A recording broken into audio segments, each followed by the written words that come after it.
Megavisión 43, la imagen de este tiempo.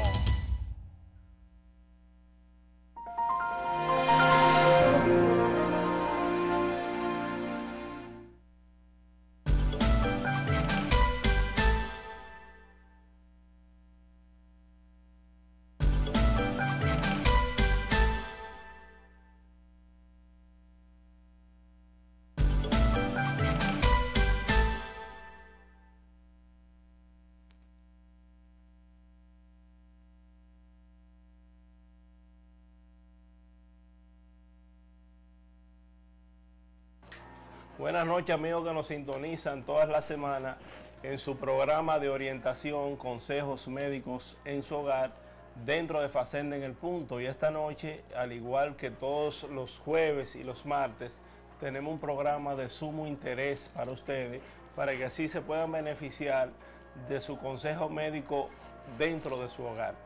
Y hoy vamos a hablar sobre lo que se conoce como el estreñimiento. Y vamos a hablar sobre el estreñimiento porque es un síntoma muy frecuente, quizás es el síntoma más frecuente desde el punto de vista gastrointestinal que puede afectar a una persona.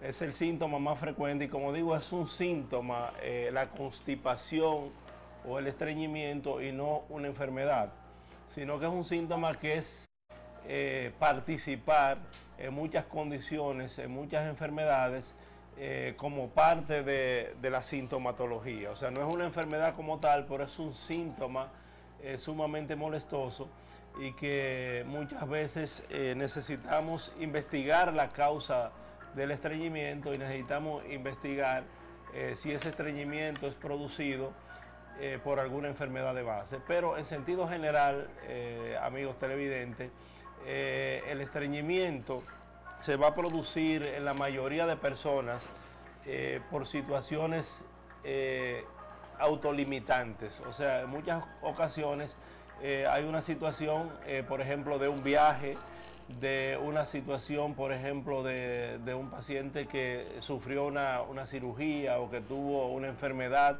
y fue necesario tenerlo mucho tiempo en cama. Dile que me baje un poquito el volumen de aquí. Tenerlo mucho tiempo en cama.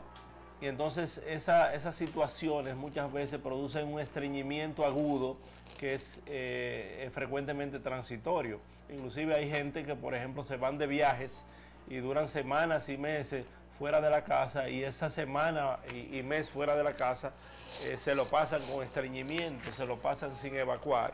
Entonces esto es un síntoma muy molestoso, porque no solamente produce la sensación desagradable del estreñimiento, sino que la persona que siente esta molestia, generalmente esta sintomatología va a ir acompañada de otro cortejo de situaciones que también producen malestar. Por ejemplo, la persona estreñida frecuentemente va a sentir sensación de plenitud, va a sentir dolor de cabeza, frecuentemente tiene gases desagradable, frecuentemente va a tener, como dije, dolor de cabeza, va a tener mal aliento. O sea, estos son síntomas colaterales que se relacionan mucho con el estreñimiento agudo y que a veces provoca mucho problema en la persona que lo tiene.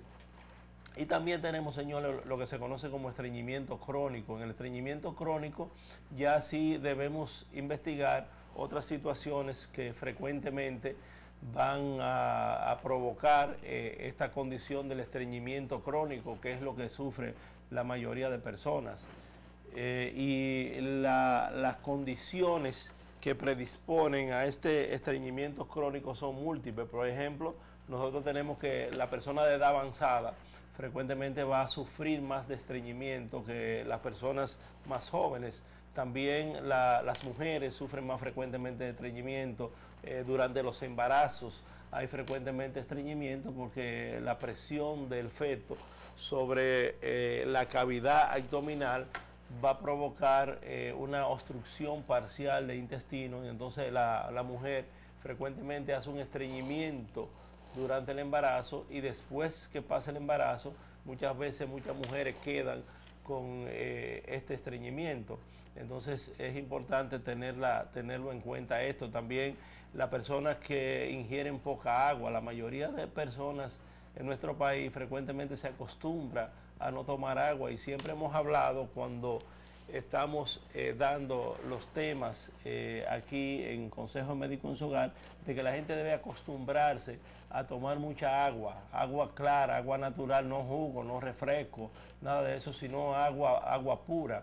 Y principalmente el agua cuando más funciona es en la mañana, antes del desayuno, antes de cepillarse, la gente debe tomarse varios vasos de agua, y lo mínimo que debe tomar una persona de agua en 24 horas diario es 1 a 2 litros de agua, pero de agua natural, de agua clara, no de agua mezclada con jugo, agua mezclada con refresco, porque la gente dice, no, yo me paso el día entero bebiendo jugo. No, pero el jugo no es agua, señor. Lo que funciona, lo que el organismo reconoce como líquido, principalmente en las mañanas, hay unos receptores que son receptores que se estimulan con la presencia del agua a nivel intestinal, no con la presencia de jugo, no con la presencia de refresco, no con la presencia de soda, sino con la presencia de leche, no con la presencia de proteína, nada de eso. Esos receptores acuíferos se estimulan por la presencia única y exclusivamente de agua. O sea, ellos no me entienden la presencia de agua a nivel intestinal. Entonces es importante que la persona que sufre de estreñimiento, la persona que quiere evitar el estreñimiento, trate de tomar agua en la mañana. La otra situación que se produce en la mayoría de personas que se estreñen es que no ingieren fibras. Esto es otro problema que tenemos frecuentemente. Toda persona adulta debe tomar diariamente por lo menos unos 10 a 15 gramos de fibras. Y las fibras generalmente las conseguimos en las frutas y vegetales. Pero la mayoría de personas no consume la cantidad de frutas y vegetales que debe consumir una persona, un ser humano saludable durante el día. O sea, deben consumirse unas 5 porciones diarias de frutas y vegetales, y la mayoría de gente a veces no consume ni una sola porción de frutas y vegetales al día. Entonces imagínense el trabajo que pasa el intestino de la mayoría de personas que no ingieren fibras adecuadamente. Y yo les recomiendo que el que no tenga tiempo, el que no pueda ingerir esta cantidad de fibra, entonces debe usar suplementos de fibra que vienen en forma de polvos, en sobrecitos, por cucharada, que se disuelven y que son sumamente efectivas y que tienen una función muy adecuada para permitir el movimiento de los intestinos, para evitar las consecuencias del estreñimiento. La falta de ejercicio físico. Eso es otra situación, señores, que produce frecuentemente estreñimiento y que afecta a la mayoría de personas que sufren de los intestinos. O sea, la falta de ejercicio físico va a condicionar a que el organismo no produzca las contracciones necesarias a nivel intestinal para que se produzca un movimiento de las heces fecales para que sean eliminadas adecuadamente. Entonces la gente se preguntaría, pero ¿cuál es el movimiento normal para yo saber si sufro estreñimiento o no? O sea, en sentido general, señores, la persona debe evacuar por lo menos o 3 veces al día como máximo, o 3 veces a la semana como mínimo. Ese es el rango normal de las evacuaciones. 3 veces al día o 3 veces a la semana. La persona que no evacua 3 veces a la semana, por lo menos, ya está teniendo problemas del estreñimiento. La persona que tiene dificultad para evacuar, que tiene que pujar mucho para evacuar, probablemente sea una persona con estreñimiento. La persona que tiene dolor al evacuar, probablemente tiene estreñimiento.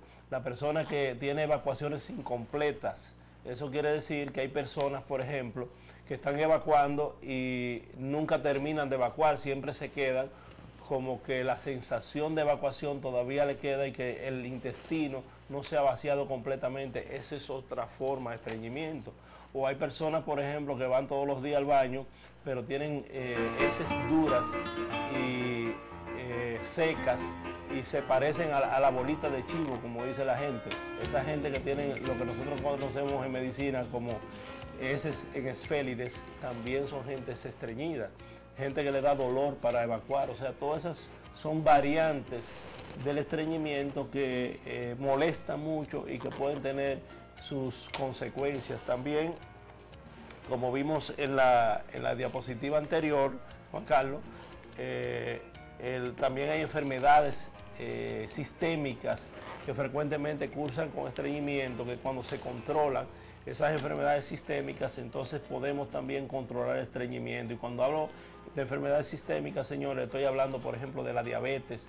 Las personas que sufren de reumatismo frecuentemente tienen estreñimiento, las personas que sufren de Parkinson, las personas que tienen problemas a nivel del sistema nervioso central, las personas que sufren de depresión y que ingieren medicamentos para la depresión frecuentemente cursan con estreñimiento, la persona de edad avanzada, por ejemplo, lo que se conoce como hipotiroidismo, o sea, la gente que sufre del tiroides, hay una enfermedad del tiroides que produce diarrea y hay otra que produce estreñimiento, entonces los que sufren de función baja de las hormonas del tiroides, entonces frecuentemente van a sufrir de estreñimiento, al igual que la gente que cursa con hipercalcemia. Hipercalcemia es lo que se conoce como hiperparatiroidismo, que son enfermedades del tiroides que también pueden producir y pueden cursar con estreñimiento, pero lo que más frecuentemente vemos, señores, son los pacientes diabéticos, los pacientes que tienen reumatismo, los pacientes que toman algunos tipos de medicamentos, como por ejemplo la ingesta de calmantes fuertes pueden producir estreñimiento, la ingesta de diuréticos pueden producir estreñimiento, los medicamentos anticolinérgicos, o sea, los que se usan para el dolor intestinal, muchos de ellos cuando se usan a altas dosis pueden provocar estreñimiento, al igual que algunos medicamentos que se utilizan para la presión. Entonces es importante cuando tenemos un paciente con estreñimiento averiguar los medicamentos que está tomando, a ver si estos medicamentos son los causales del estreñimiento. Y también una causa muy frecuente, señores, de estreñimiento, una causa que es la causa de medicamentos más importante que nosotros encontramos produciendo estreñimientos, es el abuso de laxantes. O sea, aunque los laxantes en un momento determinado lo podemos utilizar para el manejo del paciente estreñido, pero debemos usarlo por poco tiempo y usarlo en un periodo de tiempo determinado y después entonces suspenderlo, porque la mayoría de medicamentos que se utilizan o se abusa de estos laxantes crónicamente, se ha visto que producen una degeneración de los nervios del intestino y entonces la persona no evacua, no mueve el intestino sino es con laxante. Entonces cada vez tiene que tomar más laxante y entonces hace una dependencia de laxante y prácticamente el colon se le daña, se le destruye y son los pacientes más difíciles de manejar cuando abusan de medicamentos o abusan de algunos laxantes. Entonces es importante cuando tenemos un paciente que nos llega con un estreñimiento crónico, tratar de determinar cuál es la causa, cuál es el antecedente que tiene la persona sobre estreñimiento, y decíamos que uno de los factores que predisponen es el embarazo, como vemos ahí. Los niños, señores, frecuentemente los niños van a producir un tipo de estreñimiento que es un dolor de cabeza para las madres, porque los niños cuando están aprendiendo los hábitos intestinales, entonces que cambian, por ejemplo, que dejan de usar pamper y entonces la madre ya comienza a sentarlo en la vacinilla o en el inodoro, entonces ese cambio a veces produce unas sensaciones, unos traumas dolorosos durante el proceso de aprendizaje que hace que el niño le coja miedo al evacuar. Entonces eso produce lo que se conoce como megacolon psicogénico o megacolon adquirido del niño. Entonces esos niños hacen una dilatación del colon, hacen una impactación fecal y a veces se evacuan en la ropa interior y en los pantaloncillos, pero cuando se sientan en el baño entonces no hacen nada. Entonces este también otra causa que puede producir estreñimiento en el caso de los niños, y que nosotros como médicos tenemos la obligación de determinar exactamente cuál es la causa y darle un tratamiento específico. Entonces, cuando nos llega, señores, el paciente con el cuadro del estreñimiento, generalmente nosotros le tomamos una historia clínica e investigamos, como dijimos anteriormente, si tiene historia de diabetes, si tiene historia de hipertensión con la ingesta de estos medicamentos, si tiene historia de reumatismo, que el reumatismo produce frecuentemente estreñimiento en la mayoría de pacientes, no solamente por la enfermedad como tal, sino también por la ingesta de ciertos medicamentos antirreumáticos que también, señores, se han relacionado con problemas de estreñimiento. También los pacientes que tienen problemas neurológicos, o sea, no solamente problemas a nivel del sistema nervioso central, sino también a nivel del sistema nervioso periférico. Por ejemplo, las personas que sufren accidentes cerebrovasculares, o sea, que han sufrido ataques cerebrales, generalmente quedan con secuelas de estreñimiento. Los pacientes que tienen lo que se llama esclerosis múltiple cerebral, o los pacientes que tienen lesiones por algunas situaciones a nivel de los nervios, que van hacia el intestino, que van hacia el colon. Por ejemplo, los pacientes que tienen hernia a nivel de la columna vertebral, esta hernia puede comprimir las raíces nerviosas que van hacia el colon, que van hacia el sigmoide, que van hacia el recto, y eso interfiere con los músculos y los nervios que están encargados de la evacuación de los desechos que se acumulan a nivel del recto en forma de materia fecales para ser adecuadamente expulsada durante el proceso de la defecación. Entonces, eso nosotros debemos preguntarlo y averiguarlo en la historia clínica, y en el examen físico, señores.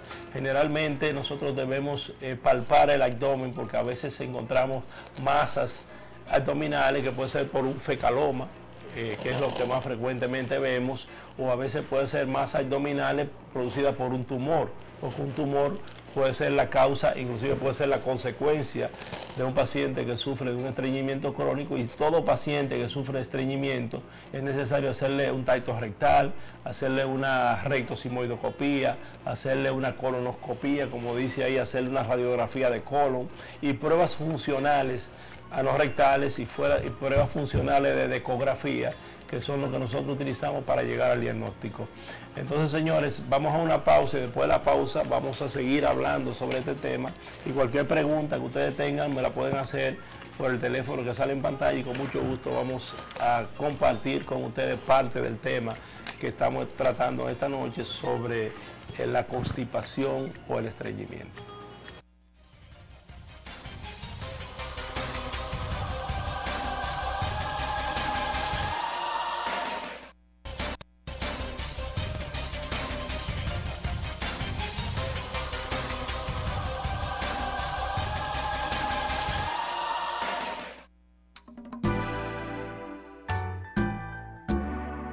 Él es identidad.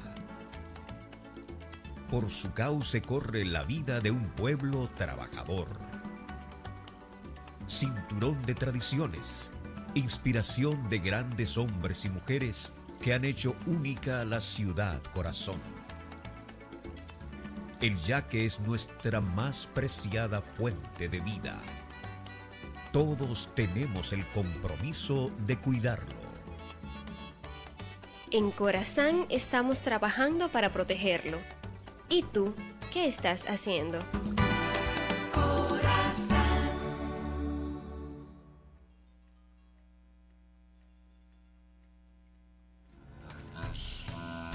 Centro Diagnóstico de Hígado y Vías Digestivas, donde estamos ofreciendo las técnicas más avanzadas para el diagnóstico y tratamiento de las hepatitis crónicas por virus C, además de estudios endoscópicos, como videogastroscopía y videocolonoscopía diagnóstica y terapéutica. También seguimos ofreciendo los estudios con la cápsula endoscópica. Estamos en la calle Duarte, número 64, muy cerca de la Clínica Bonilla. Teléfonos 809-582-2347 y 809-241-6043. Ácido humídico es un potente antiviral derivado de la naturaleza, con excelentes resultados en el tratamiento de enfermedades causadas por los virus del dengue, las hepatitis, herpes, VIH, papiloma y los procesos gripales. No tiene contraindicaciones, no tiene efectos secundarios ni interacciones medicamentosas. Distribuye el Centro de Nutrición y Salud, calle Duarte número 64, Santiago. Teléfonos 809-226-5747, celular 829-881-2815. Señores, antes de seguir con el tema de parasitosis, quiero presentarles el molecular Silver. El molecular Silver es la plata molecular. Este es un producto que es altamente efectivo contra virus, hongos, bacterias, principalmente bacterias resistentes y bacterias intracelulares que afectan las vías respiratorias. Entonces, esas personas que sufren de infecciones respiratorias, repetición, que utilizan muchos antibióticos y que los antibióticos le han hecho resistencia por procesos gripales, yo creo que esta es la solución que ha traído el siglo XXI, porque es una plata molecular que tiene una capacidad de penetración extraordinaria. Entonces, para eso, esos pacientes que sufren de esa gripe que no se quita, de esos pacientes que tienen infecciones de vías respiratorias, repetición, que usan todos los antibióticos del mundo y ninguno le hace nada, esos pacientes que tienen sinusitis a repetición, que no responde al tratamiento, esos pacientes que tienen asma rebelde, que tienen tos crónica, yo les recomiendo el molecular Silver, que distribuye para todo el país de forma exclusiva el Centro de Nutrición y Salud en la calle Duarte número 64. Entonces, si usted tiene esos problemas, les recomiendo que pregunte por ese producto, que es un producto milagroso, el molecular Silver. Entonces, señores,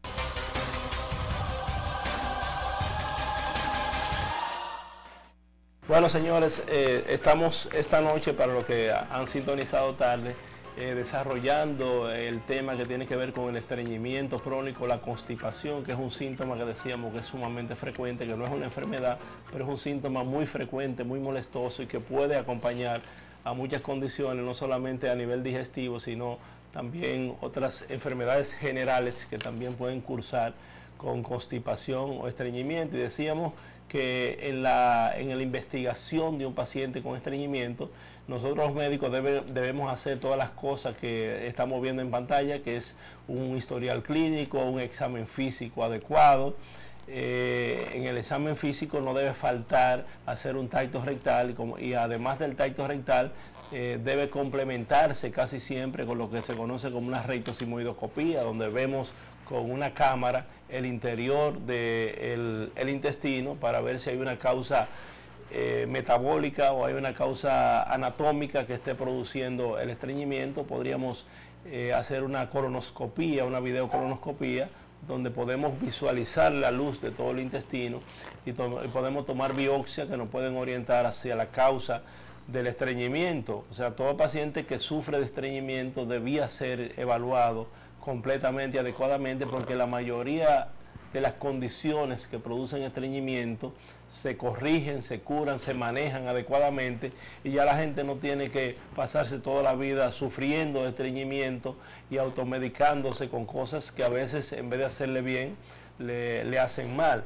Entonces estos pacientes deben hacerse todos esos estudios para completar y tratar de determinar exactamente la causa del estreñimiento, no solamente para mejorar la condición de salud, la condición general, sino para evitarse las complicaciones que pueden venir del sufrir de este síntoma, de esta situación que tiene sus consecuencias. Entonces, cuando hacemos la endoscopía podemos ver el interior de la mucosa del recto, del ano, del sigmoide y todo el resto del marco colónico, y podemos ver causas probables del estreñimiento y consecuencias que pueden sobrevenir por la situación del estreñimiento. Entonces todo eso debe ser evaluado, debe ser ponderado y debe ser reunido como evidencia para poder dar un tratamiento darle una solución determinada, específica también. Nosotros podríamos indicar en algunas situaciones lo que se conoce como una radiografía de colon por enema. Esa radiografía de colon por enema también nos puede ayudar a ver la anatomía del tubo digestivo y muchas cosas que no podíamos ver solamente con la rectosigmoidoscopía o la colonoscopía.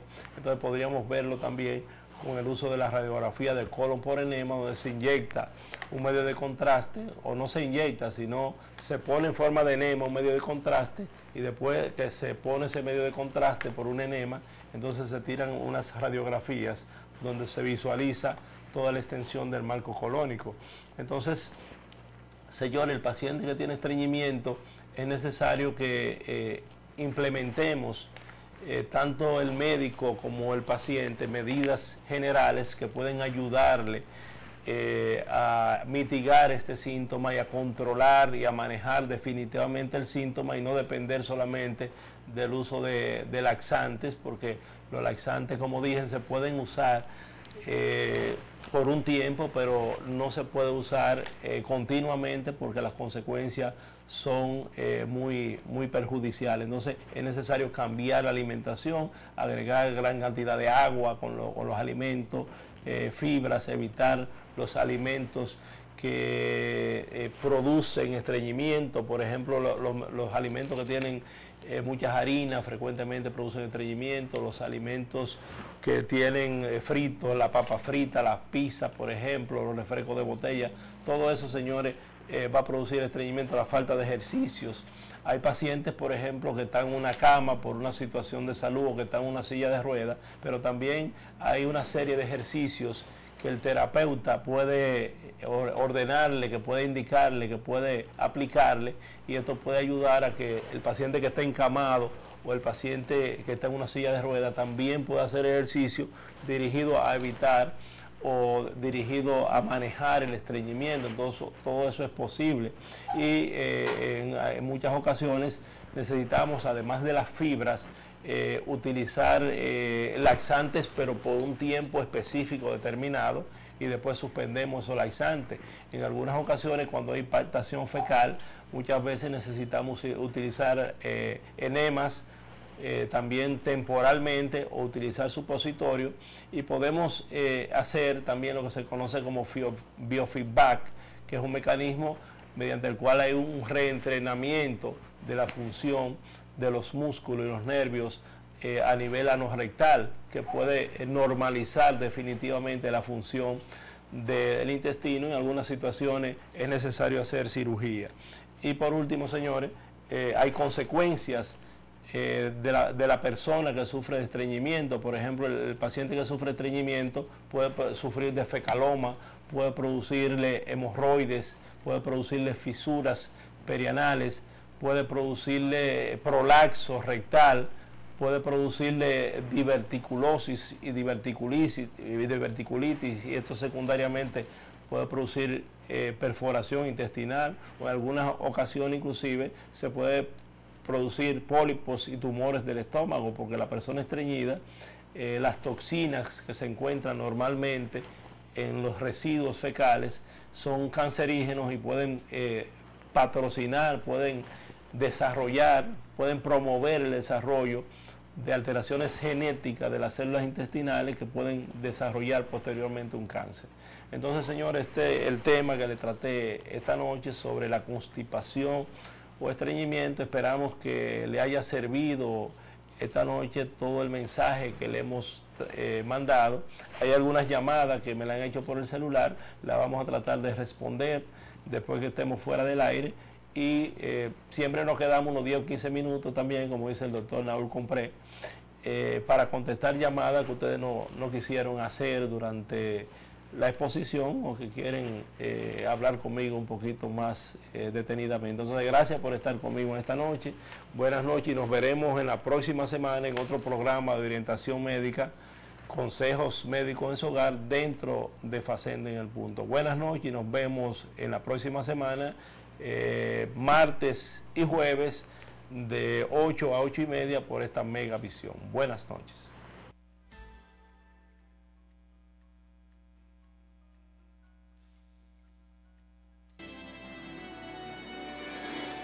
Megavisión 43. La imagen de este tiempo.